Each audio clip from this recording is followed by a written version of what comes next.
আসসালামু আলাইকুম। আমি আজকে মাছ ভর্তা করব।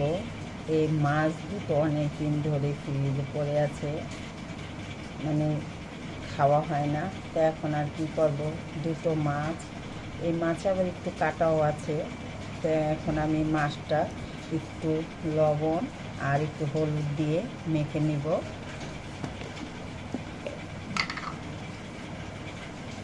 অল্প পরিমাণে লবণ দিয়ে দিলাম, আর দিয়ে নিলাম একটু হলুদের গুঁড়ো। এখন এই মাছটা ভালো করে মেখে নেব।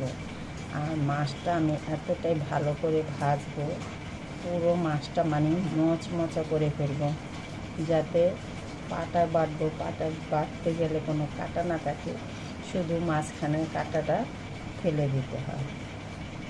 আর এছাড়া মচমচে করে ভেজে নেব। এই যে মাছটা হলুদ মাখানো হয়ে গেছে। আর এখানে নিয়েছি একটু পেঁয়াজ, রসুন, 4টা কাঁচামরিচ, আর হচ্ছে 5টা শুকনো মরিচ। 2 পদের মরিচ দিয়ে ভর্তা করবো। কাঁচামরিচটা দিলে কাঁচামরিচের ঘ্রাণটা আসবে। এখন আমি চুলায় চলে যাচ্ছি। দেখুন, আমি প্রথমেই ফ্রাই প্যানে একটু তেল দিয়ে দিয়েছি। তেলটা গরম হয়ে গেছে। এখন আমি মাছ দুটো দিয়ে দিব। আর মাছ দুটো ভাজবো খুব অল্প জালে। অল্প জালে ভাজলে মাছটা খুব মচমচে হবে।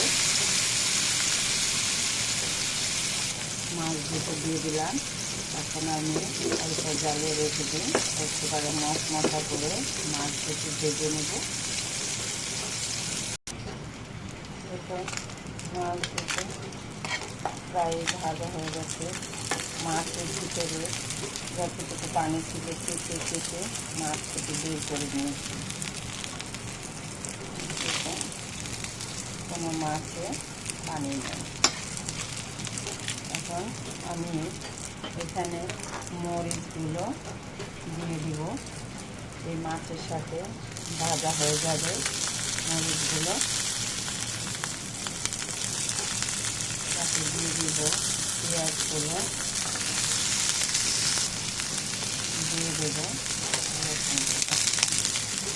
এখন এগুলো আর একটু ভালো করে ভেজে নেব। তার সাথে মাছ দুটো আর একটু ভাজা হবে। দেখুন, সবগুলো ভাজা হয়ে গেছে। এখন আমি এগুলো নামিয়ে নেব। নিয়ে শুধু ভিতরে কাঁটাটা ফেলে দেব, ফেলে দিয়ে পাটা বেটে নেব। কোনো মাছের ভিতরে কোনো পরিমাণে পানি নেই, একেবারে ফুটিয়ে নিয়েছি, যাতে পানিটা থাকলে অন্যরকম লাগে ভর্তাটা। আর পানিটা একেবারে শুকায় করলে ভর্তাটা স্বাদই অন্যরকম হবে।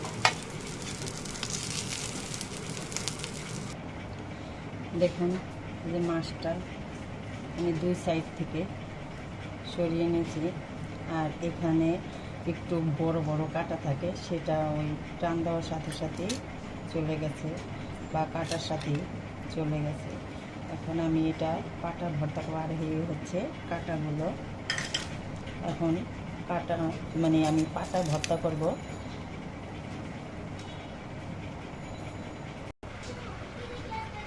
দেখুন, মরিচটা নিয়ে নিয়েছি। আগে প্রথমে আমি মরিচটা ভেটে নেব।